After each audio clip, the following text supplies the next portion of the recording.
Enquanto as crianças estão se dirigindo lá para o departamento infantil, eu quero pedir aos irmãos que abram as suas Bíblias no texto da carta de Paulo aos Efésios, no capítulo 1, versículos de 3 a 14. Efésios capítulo 1, de 3 a 14. O texto estará ali também no telão, para você poder acompanhar. Leremos na versão da Bíblia King James atualizada. Mas os irmãos têm aí também a sua Bíblia que podem acompanhar normalmente. Então, Efésios capítulo 1, versículo 3 até o versículo 14, diz assim a palavra do Senhor. Bendito Deus e Pai de nosso Senhor Jesus Cristo, que nos tem abençoado com toda a sorte de bênção espiritual nas regiões celestiais em Cristo, assim como nos escolheu nele antes da fundação do mundo, para sermos santos e irrepreensíveis perante ele, e em amor nos predestinou para ele, para a adoção de filhos por meio de Jesus Cristo, segundo o beneplácito de sua vontade, para louvor da glória de sua graça, que ele nos concedeu gratuitamente no amado, no qual temos a redenção pelo seu sangue, a remissão dos pecados, segundo a riqueza da sua graça, que Deus derramou abundantemente sobre nós, em toda sabedoria e prudência, desvendando-nos o mistério da sua vontade, segundo o seu beneplácito que propusera em Cristo, de fazer convergir nele, na dispensação da plenitude dos tempos, todas as coisas, tanto as do céu como as da terra. Nele, digo, no qual fomos feitos herança, predestinados segundo o propósito daquele que faz todas as coisas conforme o conselho da sua vontade, a fim de sermos para louvor da sua glória, nós, os que de antemão esperamos em Cristo, em quem também vós, depois que ouvistes a palavra da verdade, o evangelho da vossa salvação, tendo nele também crido, fostes selados com o Santo Espírito da promessa, o qual é o penhor da nossa herança, até ao resgate da sua propriedade, em louvor da sua glória. Amém. Que o Senhor aplique esta palavra ao meu e ao seu coração nesta noite, nesse momento, em nome de Jesus. Queridos irmãos, vamos compartilhar um pouquinho nesta noite sobre a riqueza da graça. Graça que para muitos é apenas dizer, graça é um favor imerecido. Mas quando nós pensamos na amplitude ou na riqueza da graça de Deus, vamos observar que a graça de Deus é bem mais do que pensar assim, é um favor que a gente não merece. Isto é algo que Deus fez ou faz ou fará conosco que nós não merecemos. É bem verdade que isso também faz parte da graça de Deus. Mas não somente ou tão somente isto se constitui na amplitude ou na riqueza que nós podemos mensurar sobre a graça do Senhor que um dia nos foi concedida lá na cruz do Calvário. Esta graça que veio para nós em forma de sacrifício de alguém sem pecado, em forma de sacrifício de alguém, o único que poderia dar a vida por amor a nós, o único que ninguém foi capaz de tirar a sua vida. Pelo contrário, a palavra de Deus diz que ele deu a vida espontaneamente, disse João, e a deu pelos seus amigos. Então, ao pensarmos na graça de Deus, precisamos pensar na nossa vida, pensar em como estamos diante do Senhor. Será que temos reconhecido a cada dia que tudo que nós somos, tudo que nós temos, a maneira que nós vivemos, tudo precisa ser para a glória de Deus? Será que já reconhecemos que tudo que há em nós é graça sobre graça que o Senhor tem derramado na nossa vida? Por vezes, meus irmãos e irmãs, nós não paramos para nos atentarmos para o fato de que a graça de Deus se manifestou, segundo as Escrituras, salvadora a todos os homens. Pastor, então por que todos não foram salvos ou não serão salvos? Porque só pode ser salvo aquele que o Espírito Santo coloca fé no coração, porque sem fé é impossível anuir a palavra, e a Bíblia diz que a fé vem pelo ouvir a palavra, e a palavra de Deus. Então é o Espírito Santo, porque fé é dom de Deus. Então, se o Espírito Santo não colocar essa fé no coração do pecador, jamais poderemos crer para a salvação. Pois bem, a carta que nós lemos, uma porção, é uma carta escrita pelo apóstolo Paulo. O apóstolo Paulo, nesse tempo, segundo os estudiosos, estava preso em Roma, aproximadamente entre os anos 60 e 62 depois de Cristo.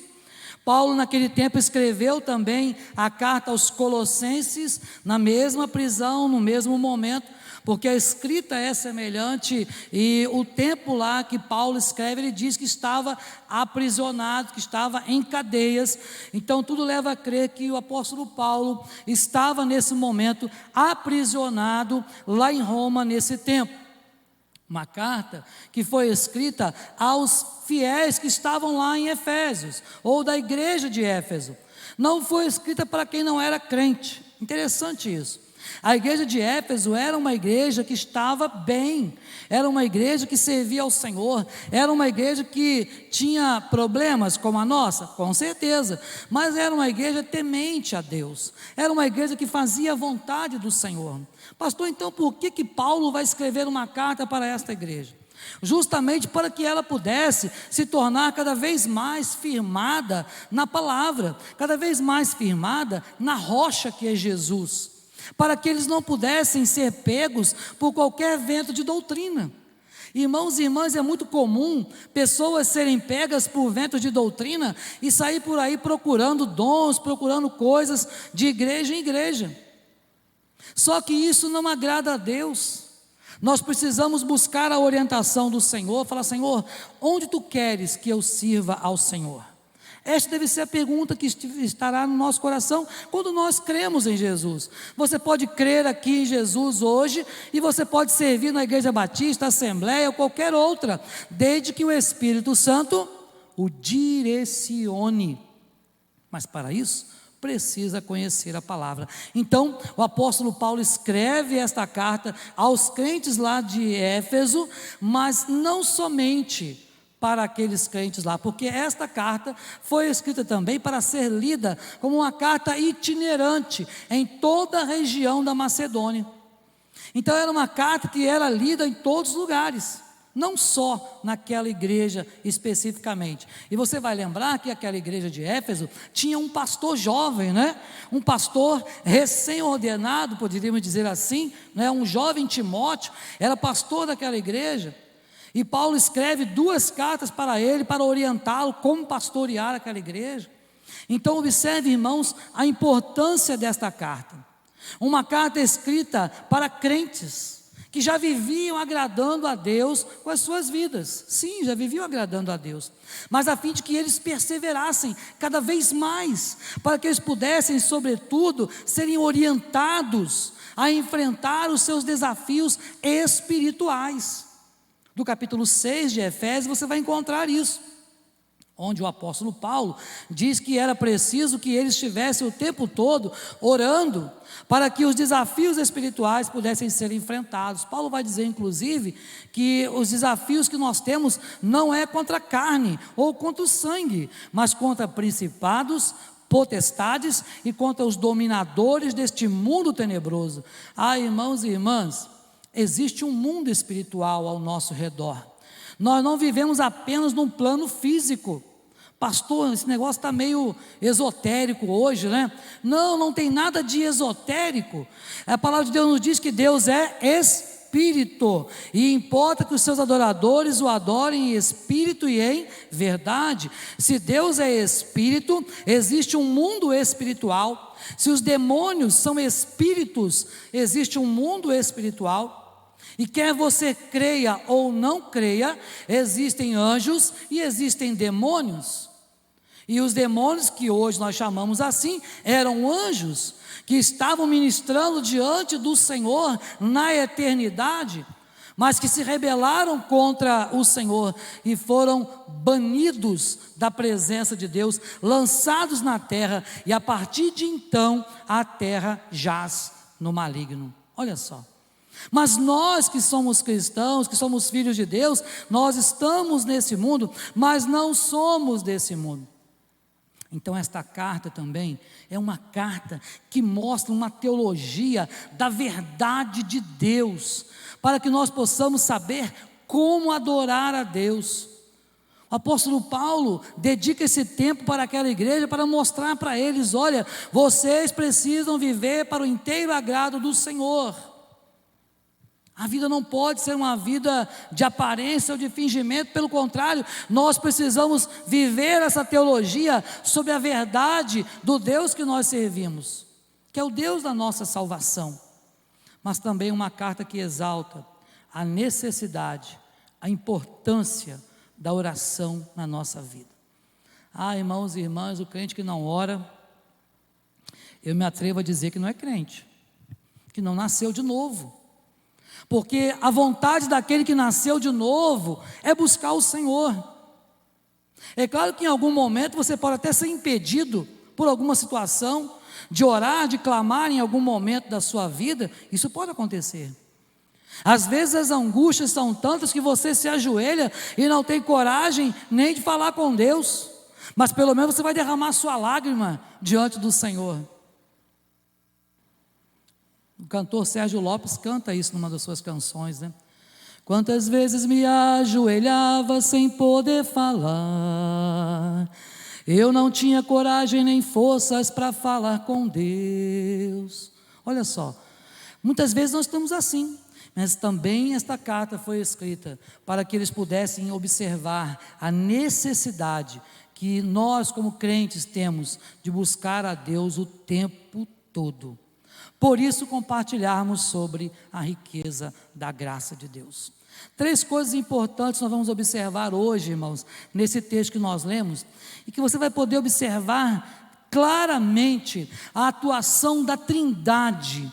Eu acho que a Trindade é uma doutrina dentro da igreja reformada, da igreja calvinista, sobretudo, é uma das doutrinas mais difíceis de serem aceitas pelas pessoas. Mais difíceis. Você pode até aceitar a predestinação, você pode aceitar a doutrina da soberania de Deus e tantas outras doutrinas importantes e vitais para o bom andamento da igreja e do próprio evangelho, mas crer ou acreditar de que nós temos um Deus que é Deus Pai, Deus Filho, Deus Espírito Santo, e muitas pessoas perguntam: mas pastor, então são 3 deuses diferentes? Não é isso? Como você poder entender racionalmente um Deus que subsiste em 3 pessoas? Haja vista que um corpo não pode ocupar o mesmo lugar em 2 lugares diferentes no espaço. Isso é lei da física. Mas pastor, Deus é espírito, então a gente até poderia. Porém não é isso que estamos falando, não são 3 pessoas distintas, separadas uma da outra, pelo contrário. E é por essa razão que é tão difícil entender a doutrina da Trindade. Por isso pensar na riqueza da graça, e a primeira coisa é pensar no Deus Pai. O Deus Pai é o autor da graça. Olha que maravilha.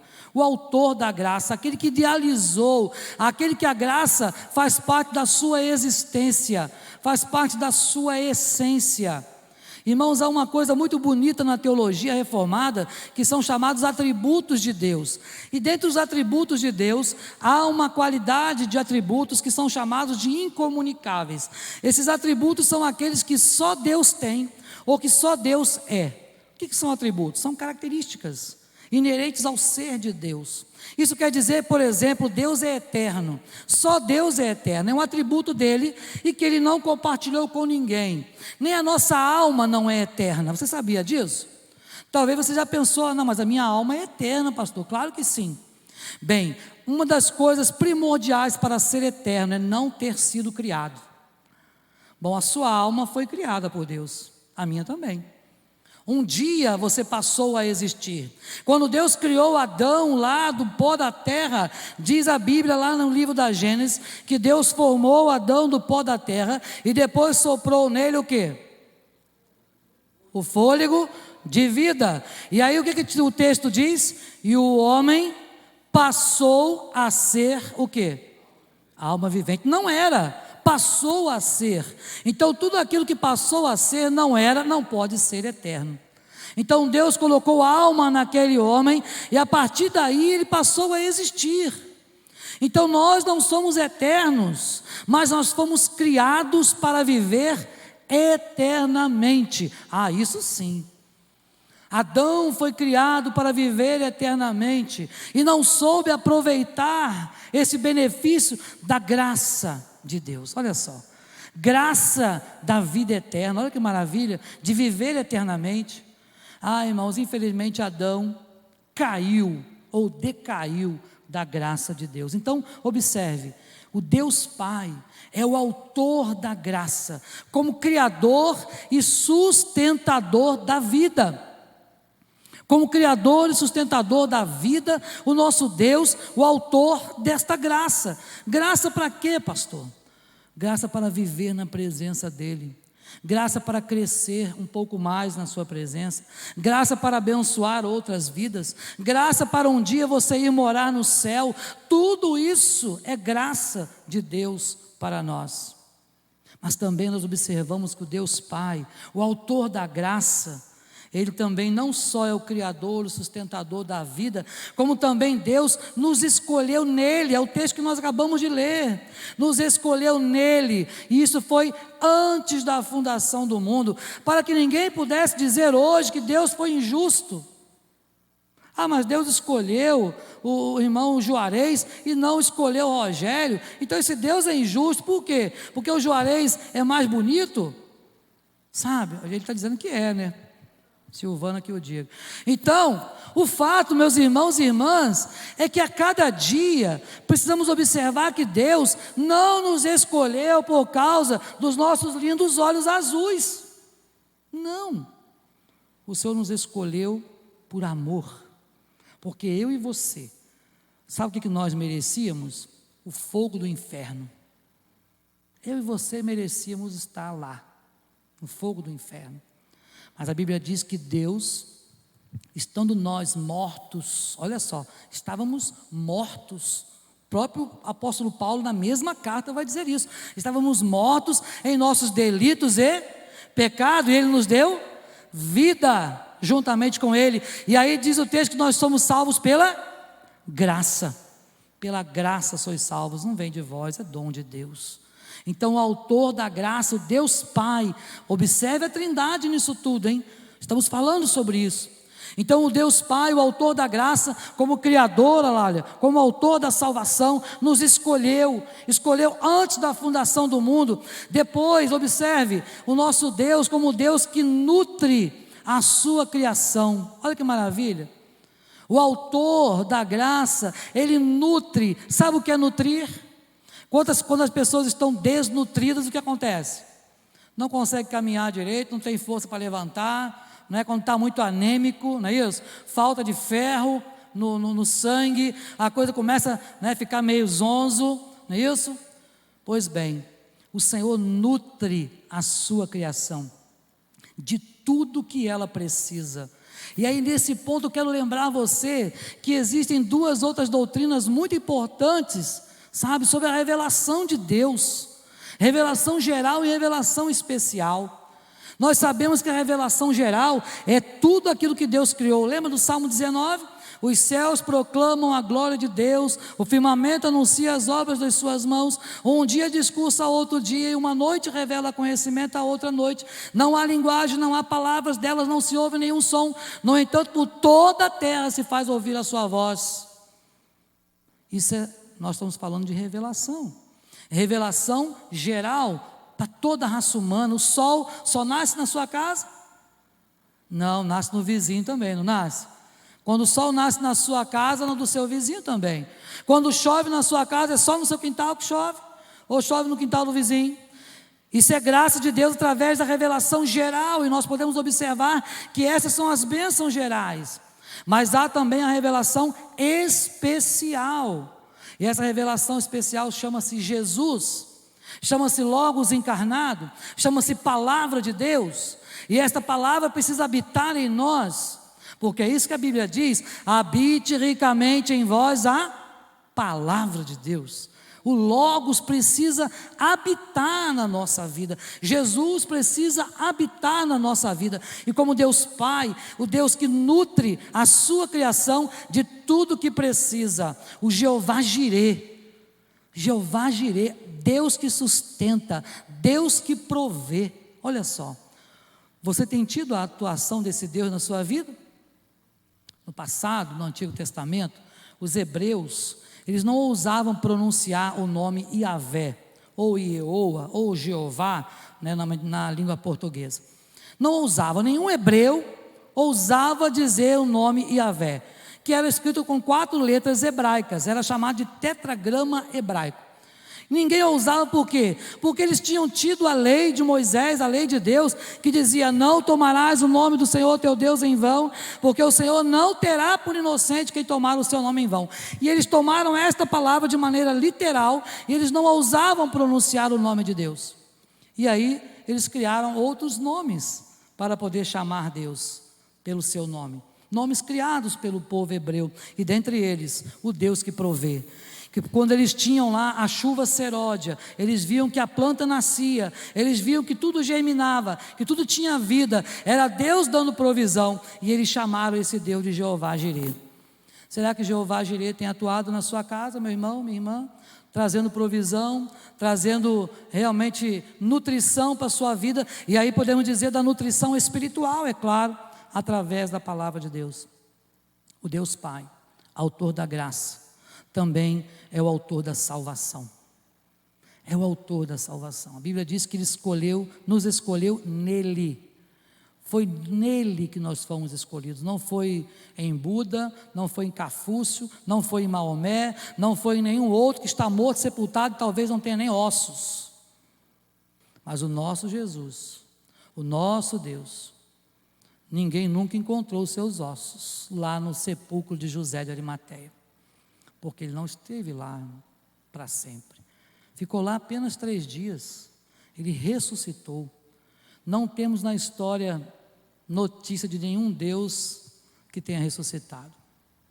As únicas pessoas que ressuscitaram até hoje foram aquelas que o Jesus ressurreto fez ressuscitar, somente dessa forma. Poder, só Deus. O dínamos, a palavra dínamos, dinamite, é Deus.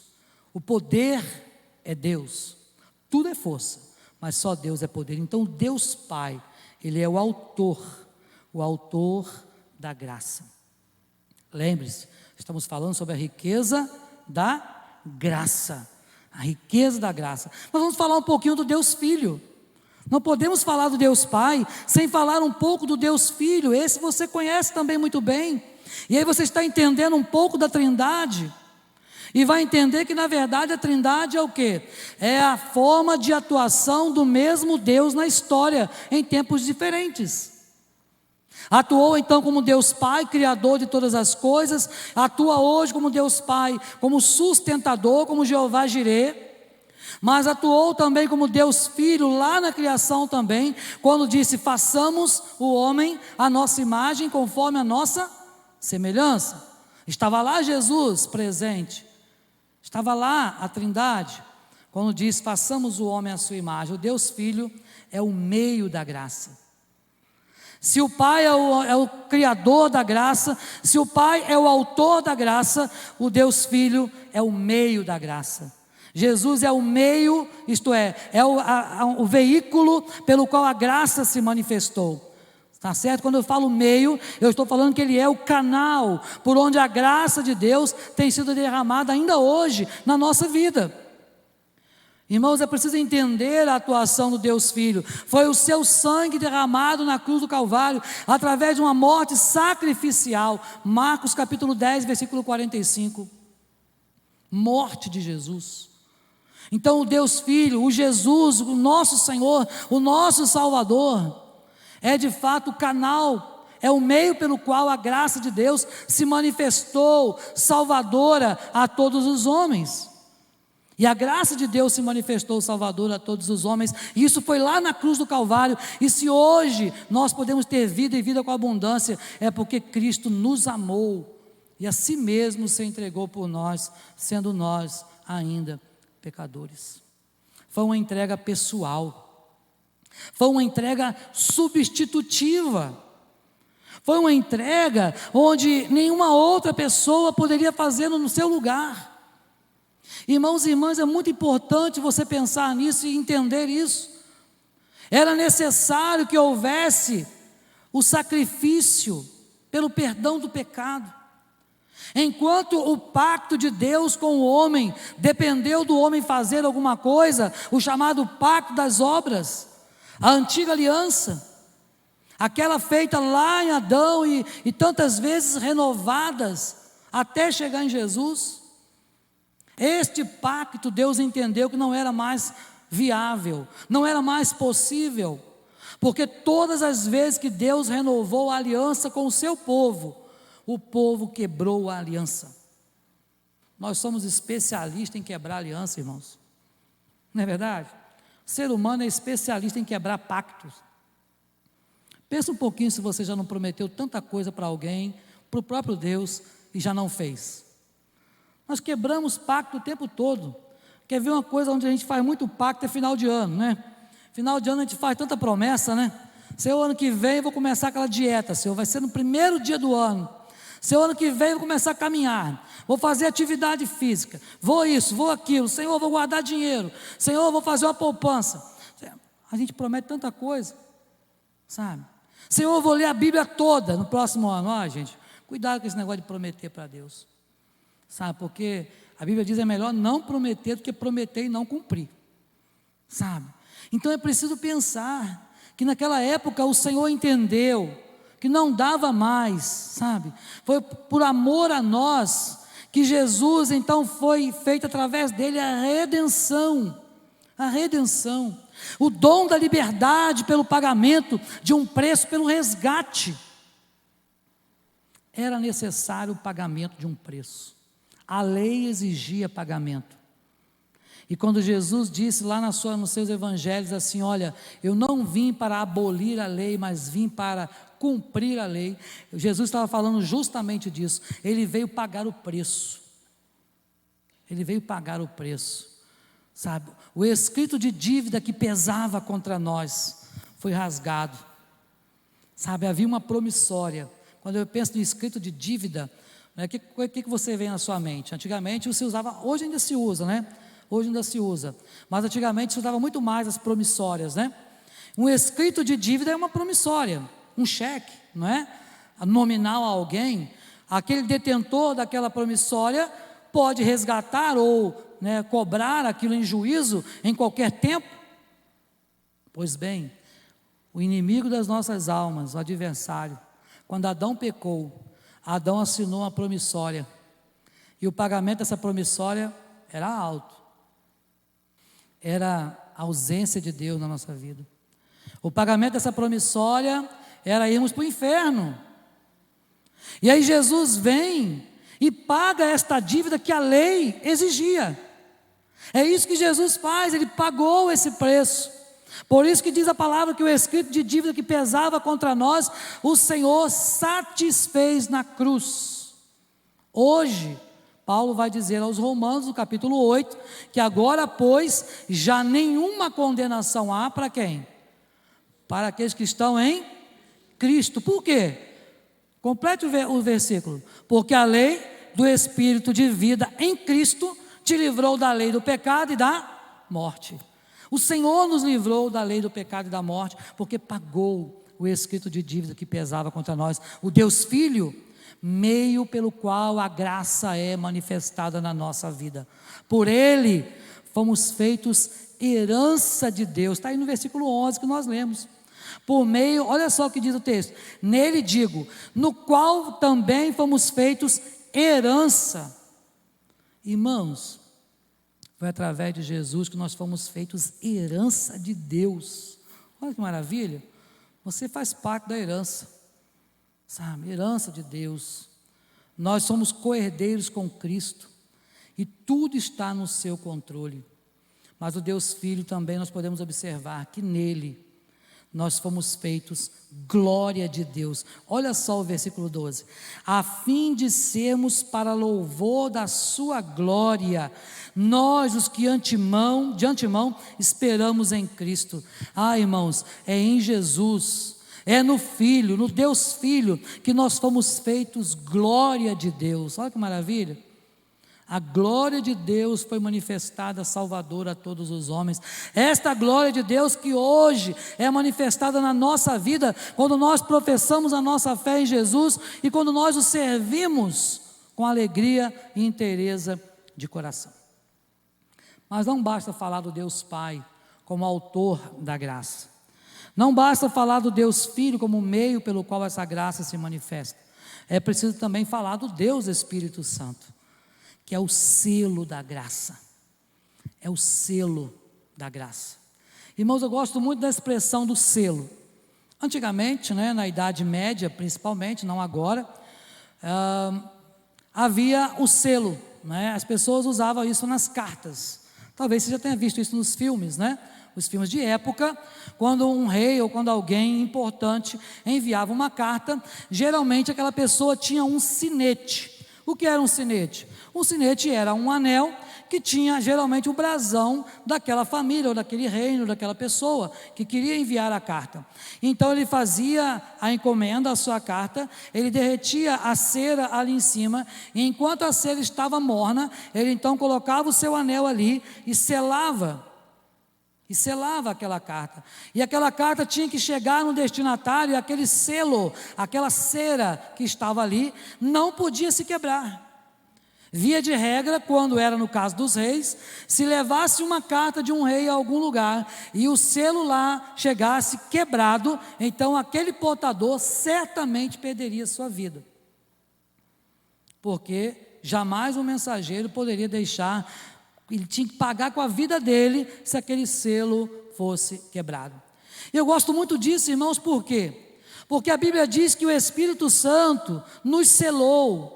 Fomos selados com o Santo Espírito da promessa. Jesus nos selou com o Santo Espírito da promessa. Isso quer dizer uma coisa muito importante, que depois que nós somos selados pelo Espírito Santo, ninguém pode abrir, a não ser o Senhor. Isso quer dizer que os que são de Deus, o maligno não toca. Amém? Os que são de Deus, o maligno não toca. Ele pode até tentar, ele pode até bramar e rugir como um leão, buscando que ele possa tragar, mas para tocar em alguém que pertence a Deus, só com a autorização de Deus. Só pode abrir uma carta quem é o remetente, o destinatário da carta, melhor dizendo. Só ele pode abrir. Sabe, a Bíblia diz lá em Apocalipse que só o Senhor é digno de abrir o livro e de abrir os selos. Olha só, quantos selos Deus colocou, um em mim, um em você, um em cada um de nós, e só Ele é digno de abrir o selo. Um dia Ele vai abrir esse selo, lá na glória. Mas vai pesar toda a nossa palavra, todas as nossas atitudes, vai pesar tudo em balanço de precisão. Então nós temos que estar preparados, Estamos preparados. O Deus Espírito Santo, o selo da graça, foi enviado para nos fazer lembrar de todas as coisas. João 14, 26. E Ele vos fará lembrar de todas as coisas que vos tenho ensinado. Irmãos e irmãs, o Espírito Santo de Deus, o Deus Espírito Santo, é esse Deus que foi enviado para que nós possamos lembrar, isto é, para que nós tenhamos boa memória daquilo que Deus fez por nós. Porque se tem uma coisa que Deus não gosta é ingratidão. Aliás, eu acho que ninguém gosta, não é verdade? Eu não gosto. Quando você ajuda alguém, mesmo sem pensar em receber nada em troca, e a pessoa pelo menos não coloca um joinha no WhatsApp, dá vontade, Dá vontade, precisa falar o que dá vontade, Mas a gente fica meio bravo, não é? Puxa vida, ajudei aquele abençoado, aquela abençoada, não é assim que a gente pensa? É ou não é verdade? A gente não pode ser hipócrita, a gente pensa muito isso, Abençoar e aquele abençoado lá, e olha, puxa vida, quase passou com um carro em cima de mim. Sabe, é assim, nós esperamos gratidão, mas para nós esperarmos gratidão, temos que ser gratos. Foi cantado, foi ministrado aqui hoje, gratidão. Será que você tem sido grato a Deus? Porque o Espírito Santo nos foi enviado como selo da graça no nosso coração, selou esta graça no nosso coração para nos fazer lembrar de todas as coisas. Foi enviado para nos fazer crer no sacrifício de Jesus. Lá em João 16:8 vai falar sobre isso. O Senhor foi enviado, o Espírito Santo de Deus foi enviado para nos fazer crer. Só podemos crer se o Espírito Santo nos convencer. A Bíblia diz que o Espírito Santo nos convence de quê? Pecado, justiça e juízo. É Ele quem convence, irmãos. Mas é você que prega, sou eu que prego. Sabe? É o Espírito que convence, mas sou eu que tenho que dar bom testemunho. É o Espírito que convence, mas eu que tenho que ir. Lembra que a missionária falou que hoje de manhã? E leu o texto? Como virão, se não há quem pregue? Como virão? As pessoas estão sedentas por ouvir o Evangelho, mas nós não temos tido aí o desejo no coração de ser enviado. Então o Deus Espírito Santo foi enviado por Jesus como selo da graça, para que nós lembrássemos de todas as coisas que Ele nos ensinou, para que nós pudéssemos crer no sacrifício dEle, mas também para que nós pudéssemos entender a palavra de Deus. Isso é uma outra coisa que está na nossa doutrina reformada, a chamada iluminação bíblica, ou do Espírito. Quando nós fazemos uma oração antes da mensagem, aqui as crianças estão fazendo, né? Muitas vezes eu falo para elas ali, você já percebeu, em algumas crianças eu preciso falar, porque ainda não tem a destreza talvez de orar, né? Mas a oração chamada oração por iluminação. Isso quer dizer o quê, irmãos? Quer dizer que quando você ora desta forma, você vai pedir para Deus, para que o Senhor, através do Espírito Santo, venha trazer luz à nossa mente sobre o texto que vai ser pregado. Porque se o Espírito Santo não nos fizer compreender as Escrituras, nós jamais entenderemos. Jamais entenderemos. Aquilo que está no texto vai continuar obscuro para nós. Mas é interessante, quantos já viram nos estádios de futebol, quando se apaga a luz, quando falta luz num estádio de futebol, hoje em dia todo mundo acende as luzinhas, né, do celular, e o estádio fica com bastante claridade. É assim, luz, mesmo que seja um facho pequeno, ela põe fim às trevas. Eu e você precisamos refletir a luz. Onde quer que nós estejamos, nós somos luzeiros, mas é através do Espírito Santo que nós entendemos o Logos encarnado, Jesus, o Logos, o Verbo de Deus, mas também o Deus Espírito Santo foi enviado para distribuir dons para a igreja, dons espirituais. Irmãos, Deus ainda hoje tem distribuído dons para a sua igreja. Qual tem sido o seu dom? Ah, pastor, não tenho dom nenhum não, nem sei fazer nada. Não é se você sabe fazer, é se você tem dom. O dom é Deus quem dá e é Deus quem vai capacitar. Então o dom não tem a ver com a sua qualidade. O dom não tem a ver com a minha atribuição pessoal, com meus atributos pessoais, mas o dom tem a ver com aquele que dá o dom. Deus coloca dons, distribui dons e distribuiu dons na igreja e continua fazendo ainda hoje. Meus irmãos e irmãs, os dons continuam sendo contemporâneos. E muitos dons a igreja não tem exercido porque simplesmente a igreja não crê, ou porque o mundo não está preparado para ouvir ou receber alguns dons sendo manifestados. Vou dar um exemplo, o dom de cura. Você acha que alguém tem o dom de cura hoje em dia? Você acha que Deus dá o dom de cura para alguém? Eu creio, com certeza, Deus dá o dom de cura para algumas pessoas, mas Deus não coloca essa pessoa em evidência, muito menos o dom de cura em evidência. Por quê? Imagina, se você soubesse que a irmã Júlia tem o dom de cura, olha só, como é que ia ficar o salão lá dela? Ia ser uma fila, uma romaria, né? O povo não está preparado. Sabe, ia um povo lá para querer tocar nas vestes dela, para levar um fio de cabelo, porque vou levar um fio de cabelo da Santa Júlia. Não é assim que o mundo age? Então alguns dons o mundo não está preparado para receber, mas não quer dizer que Deus não está dando, não quer dizer que Deus está com a mão encolhida, que Ele não possa dar. Ele pode e tem feito, nós só precisamos buscar. Mas o apóstolo Paulo nos ensinou a buscar os dons mais excelentes, mas principalmente qual? O amor, principalmente o amor. Meus irmãos, o Deus Espírito Santo, por último, foi enviado para produzir frutos em nós. De nada adianta a gente lembrar das coisas, de nada adianta a gente crer no sacrifício de Jesus, de nada adianta entender a palavra, dizer que entende, até dizer que tem dons espirituais, se nós não estivermos produzindo frutos. Jesus falou que a árvore que não dá fruto, só corta e joga no fogo para ser queimado. A árvore que não dá fruto não presta. Essa é o resumo do que Jesus falou. Por isso, meu irmão, minha irmã, lembre-se, Deus Pai, o autor da graça. Deus Filho, canal por onde a graça se manifesta na nossa vida. Deus Espírito Santo, canal por onde nós somos abençoados nesse tempo, para crer, para entender, para utilizarmos e sermos abençoados com os dons do Espírito Santo. Concluindo, meus amados irmãos e irmãs, a graça de Deus se manifestou salvador a todos os homens, diz as Escrituras. Se manifestou como Deus Pai, então como autor da salvação, Ele nos escolheu, diz a Bíblia. Você, meu irmão, minha irmã, foi escolhido ou escolhida por Deus. Então sinta-se muito privilegiado ou privilegiada por isso, sinta-se assim. Porque você e eu não merecíamos, mas Deus nos escolheu e nos amou.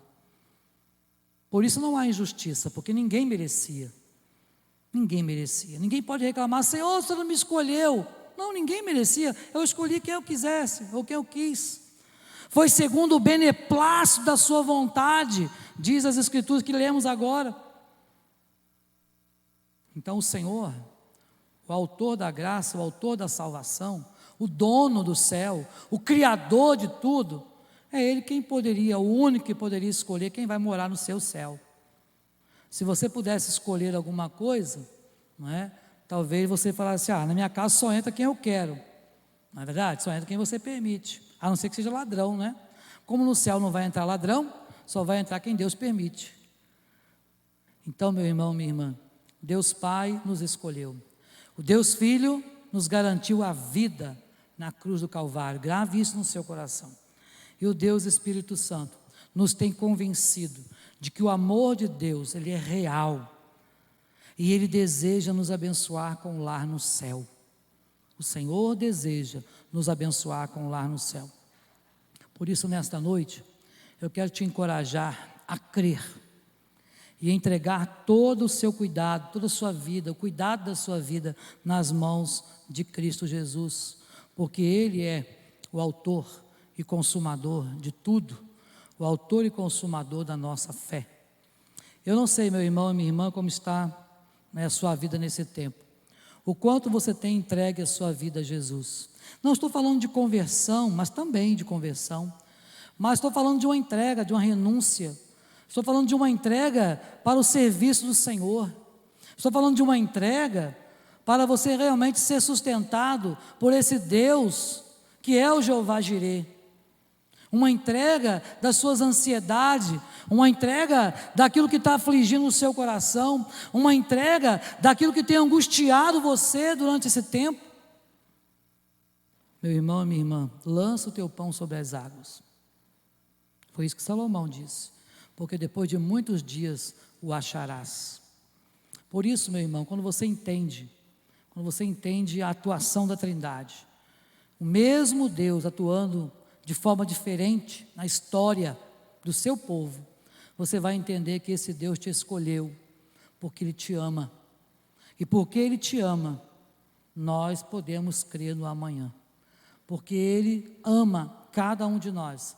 Nós podemos ter a nossa vida sustentada por Ele. Como tem sido a sua vida com Jesus? Essa é a pergunta que nós precisamos responder para nós mesmos. O que você tem feito? Será que você tem entregue o cuidado da sua vida nas mãos do Pai? Será que tem entregue isso nas mãos do Senhor? ou você acha que você dá conta? Tem muito crente que acha, não, Senhor, nessa área aqui pode deixar comigo que eu dou conta. Engano nosso, né? Porque nós precisamos de uma entrega total. Foi cantado aqui, rendido estou. Não sei quantos aqui já passaram por situação, né, de assalto à mão armada. Alguém já passou? Assalto à mão armada? Alguns irmãos, ok. Esse negócio não é muito fácil não, né? E quando você está ali, naquela situação, bandido com a arma na mão, o que nós utilizamos na língua portuguesa é, você está rendido, não é isso? Isso quer dizer o quê?